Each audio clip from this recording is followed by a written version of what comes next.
I'm doing a video here to show YouTube user ShawnCFarm a couple of ideas how he could move some round bales. He was trying to, trying to pick up a round bale with his little bucket loader. Looked like he was having some difficulty, so we got this thing here my brother picked up at an auction. It slides. You can see these little hooks here on the side. You set your bucket here. You slide it right underneath the two hooks. There's a chain here. It's got this little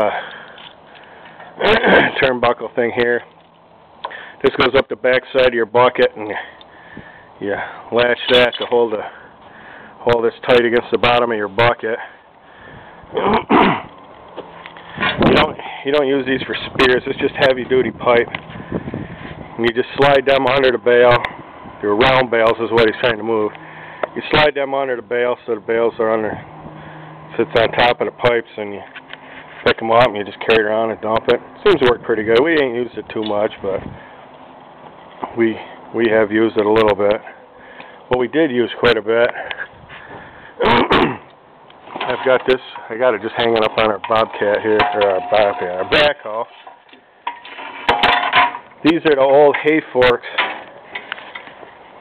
Back in the day, they would have these hanging from the roof of the barn on a track up in the peak of the barn.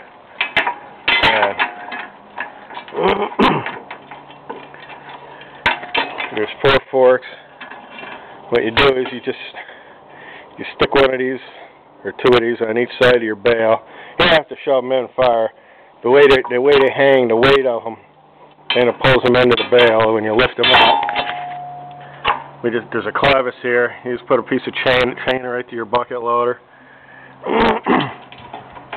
Then you carry it to wherever you're going to go.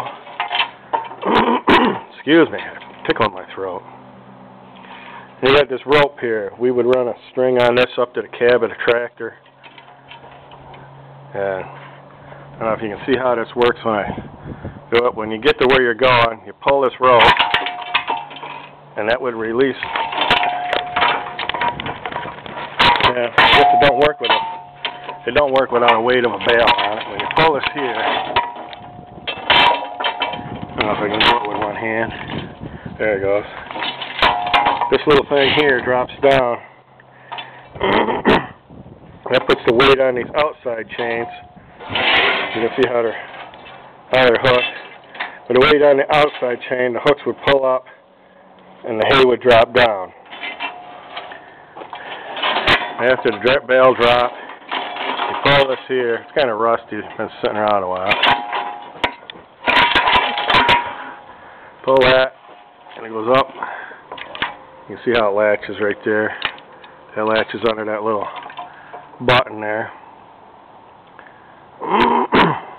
And it's hanging back on these chains so that they're angled in more and stay in the bale.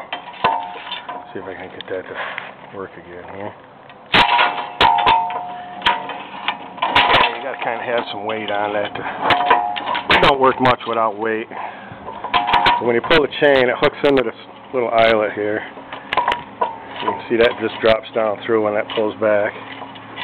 And the chain will slide down through.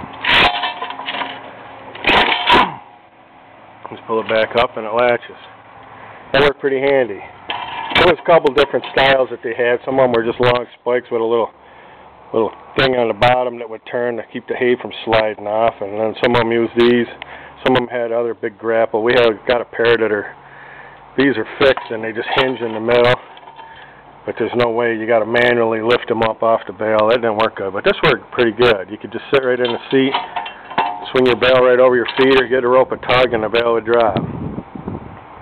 Hope this helps you out, or anybody else looking for a way to move around bales. I'm going to tag this to. I'm going to link this to Sean's video. I'll put a description of his channel. He's got some interesting stuff, some mechanic work, and he's making this thing called Tankenstein. That's pretty awesome. Check out his channel. If you're not a subscriber, click subscribe up above. Like my video. Post some comments down below. Thanks for watching.